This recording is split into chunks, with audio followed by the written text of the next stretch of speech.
ప్రియమైన దేవుని బిడ్డలారా, యేసుక్రీస్తు ప్రభు ఈ లోకంలోనికి వచ్చినప్పుడు తన శిష్యులను దేవుని రాజ్య సువార్తను ప్రకటించడానికి పంపుతూ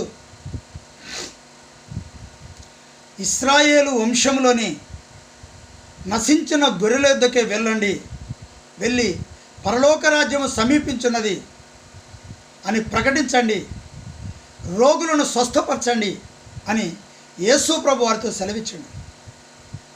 ప్రియమైన దేవుని బిడ్డలారా, ఆనాడు క్రీస్తు ప్రభు దగ్గర నుండి శిష్యుల కాలంలో ఈనాటి వరకు క్రీస్తు రాజ్య సువార్తను ప్రకటిస్తూ దేవుని రాజ్యములకు వచ్చిన సువార్తను ప్రకటించచ్చు, మారు మనసు పొందమని ఈనాడు ప్రపంచంలో క్రీస్తు సువార్త ప్రకటింపబడుతూ ఉన్నది.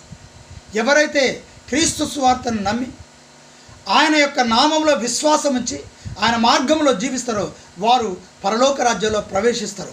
అందుకే ఈ ఇశ్రాయేలులో వంశంలో నశించిన మరి వారి కోసమై ఈనాడు క్రైస్తవులను చెప్పుకుంటున్న వారు ఎవరైతే ఉన్నారో వారు ఇంకా పాపంతో ఉన్నారా, చెడు కార్యములతో ఉన్నారా, పాపపు క్రియలతో ఉన్నారా, మీ జీవితాలను మార్చుకోండి, మీ ప్రవర్తన మార్చుకోండి. మీకోసమే క్రీస్తు ఈ లోకానికి వచ్చిండు. ఆయన తన రక్తాన్ని చిందించిండు, తన ప్రాణములు అర్పించిండు.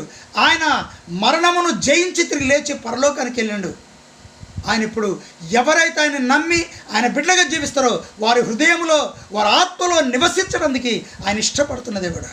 వారిని నడిపిస్తూ, వారిని బలపరుస్తూ, వారిని ఆదరిస్తూ, వారి జీవితంలో గొప్ప కార్యములు జరిగిస్తూ ఆయన వర్ధిల్ల చేస్తూ ఉన్నాడు. కనుక నమ్మండి. ఎవరైతే ప్రపంచంలో ఏ మనిషి అయితే నశించిపోతాడో ఆ నశించిపోతున్న వారి కోసం యేసయ్య లోకానికి వచ్చిండు. తన యొక్క ప్రాణమును అందరి కోసం అర్పించిండు. ఆయన నమ్మి ఆయన మార్గంలో జీవించి ఆయన రాజ్యంలో ప్రవేశించడానికి మీరు సిద్ధపడాలని క్రీస్తు సేవకుడిగా నేను మిమ్మల్ని కోరుకుంటా ఉన్నాను. ఆమేన్.